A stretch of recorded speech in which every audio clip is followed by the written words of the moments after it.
Max Verstappen and Mohammed Ben Sulayem became the focal point of heated discussions following the recent Grand Prix in Jeddah, where tension between the reigning champion and the FIA president was on full display.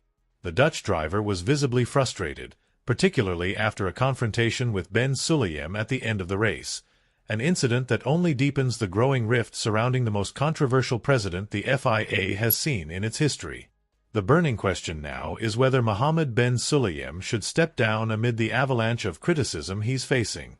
The narrative against him has gained considerable momentum, and while not every accusation may be justified, there's a pattern that cannot be ignored.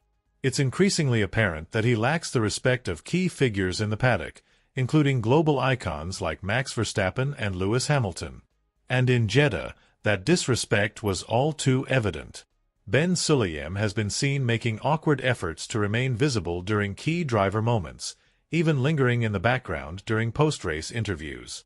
At one point, he tried to strike up a conversation with Lewis Hamilton, only to be completely ignored as the seven-time world champion walked away without acknowledging him. But the situation took a more dramatic turn after the race, when Ben Sulayem reportedly approached Verstappen for a tense exchange. Rumors suggest the FIA president warned Max not to publicly criticize the controversial first-lap incident that saw the Red Bull driver slapped with a 5-second penalty. Verstappen's body language made it abundantly clear he was not pleased with the conversation, and he didn't hesitate to make his displeasure known.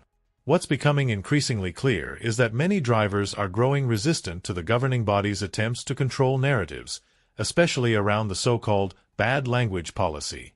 Notably, this initiative has failed to earn unanimous support within the FIA itself. The recent internal shakeups and dismissals of staff who disagreed with Ben Sulayem's handling of these issues highlight the fractures inside the organization. Verstappen has denied being reprimanded for his fiery radio message during lap 1, yet chose not to elaborate further. His reason? As he bluntly put it, people can't handle the truth. He added that staying silent is the safest route under the FIA's strict and punitive policies, suggesting he fears further penalties for speaking his mind. This, in turn, raises another red flag. The president's tightening grip on free expression may be accelerating his own downfall. Perhaps the most significant development in all of this is the looming meeting that could determine the future of the FIA presidency itself. The current turmoil casts serious doubt on Ben Sulayem's chances of retaining power. Rather than coasting toward re-election, he may now be on the verge of being ousted. To fully grasp the scope of the internal unrest, it would be essential to hear from influential voices within the organization, such as former FIA Vice President Robert Reid. Only then will we begin to understand the true magnitude of the crisis brewing inside the sport's top governing body. He's far from being the only one stepping down lately, and if current trends continue, he certainly won't be the last. The growing turbulence within the FIA's inner circle suggests that more resignations could soon follow. Reports have surfaced alleging that Ben Sulayem has been quietly pressuring individuals into leaving their positions, either by direct dismissals or by making their roles so untenable that resignation becomes the only option. If this proves to be true, then the FIA might be on the brink of a major internal uprising. There have already been blatant affronts to the sport's integrity. One of the most damaging incidents came when Saudi Arabia's sovereign wealth fund made a serious offer to purchase the commercial rights of Formula One from Liberty Media, a bid that was swiftly rejected by the American corporation. In response, Ben Sulayem dismissed the value of the championship itself, saying F1 shouldn't overvalue itself. His comments caused ripples that jeopardized future partnerships and deeply offended key stakeholders. But this isn't an isolated blunder. It's yet another stain on what's quickly becoming a troubled leadership era. Take, for example, the now infamous incident where two senior FIA figures were barred from attending a critical World Motor Sport Council meeting. Their crime? Refusing to sign a non-disclosure agreement, a requirement Ben Sulayem has been aggressively pushing. One of the excluded individuals was former FIA Vice President Robert Reid, and the other was David Richards, current chairman of Motorsport UK. That meeting was significant, not least because it cemented the new mandatory two-stop rule at the Monaco Grand Prix, a change that will have lasting implications on strategy. However, the insistence on NDAs raised serious ethical questions. While secrecy might protect internal deliberations, it also raises uncomfortable questions about the FIA's commitment to transparency. That concern isn't just hypothetical. It's been formally raised by the GPDA, with George Russell leading the charge.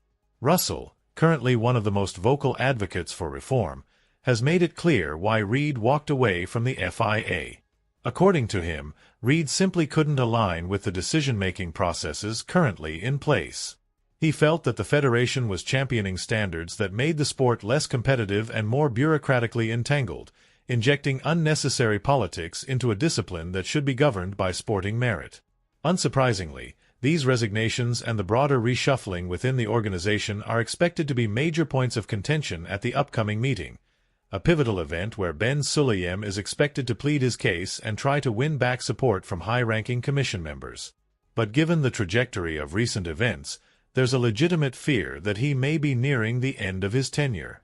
Ben Sulayem reportedly believes that, aside from Verstappen, he is one of the most despised figures in the British media, and that this is fueling the overwhelmingly negative narrative surrounding his presidency. But again, it doesn't help his cause that the GPDA itself has openly criticized his tenure. Russell didn't mince words when he called out the FIA for its increasing opacity. He lamented that drivers and GPDA members are kept in the dark about crucial developments, effectively sidelining the very people risking their lives every week for the spectacle. Russell elaborated further, saying, "Unfortunately, every time we hear something coming out of that side of the sport, the FIA, it's hardly ever a pleasant surprise. It's genuinely disappointing to see someone who was once deeply respected in the paddock walk away like that." He added that as the sport moves forward, stability is sorely needed, and fast. But what struck the hardest was Russell's reflection on the lack of agency drivers feel. He emphasized that while everyone agrees things are heading in the wrong direction, the real question is whether anyone can stop this spiral before it causes deeper damage. "We've reached a point," he said, "where this kind of dysfunction is becoming the norm. As drivers, we've tried getting involved in the past, but the progress has been minimal. The direction remains shaky, and honestly, it feels like our influence is fading. We have to rely on the teams and F1 management to work with the FIA to find some common ground, and if there's a role for us in that process, we're more than willing to be part of the solution." But all too often, it feels like everything is being funneled down a one-way street. Every driver on the grid has complete trust and belief in Stefano Domenicali and the Formula One organization. We know they're working hand in hand with the teams to ensure the sport moves forward. It's in everyone's best interest that cooperation leads to results, that stability returns, and that harmony prevails. What the drivers are asking for is simple: collaboration. There's no value in turning this into a battlefield over control and authority. And yet, here we are, watching the FIA president behave as though the governing body were his private playground. It might be time for someone to remind him that behind closed doors, there's an entire machinery working tirelessly to keep this sport alive. Yes, authority is necessary. Yes, it must be respected. But when that authority starts looking more like an authoritarian regime, frustration begins to mount, and dissatisfaction festers among the drivers. Even the most recent regulatory changes, which have already received plenty of backlash, are doing little to strengthen the FIA's position. The sudden surge in nostalgia-driven calls for a return to the V10 engines has only served to stir up false hope about the future of the sport, adding more confusion rather than clarity. Wrapping things up in a way that feels very much in line with the times, George Russell made a final point. This issue has been lingering for quite a while. Months, to be exact. And the longer it's given airtime, the more it attracts attention it simply doesn't deserve. Still, whether Ben Sulayem is ready to admit it or not, his role as president is under serious threat. The situation remains tense, and the writing may already be on the wall. So the question now is, have we just witnessed the final act of the FIA's most divisive leader in recent memory? Let us know your thoughts in the comments below. And when you're done, don't forget to click the video that's about to pop up on your screen.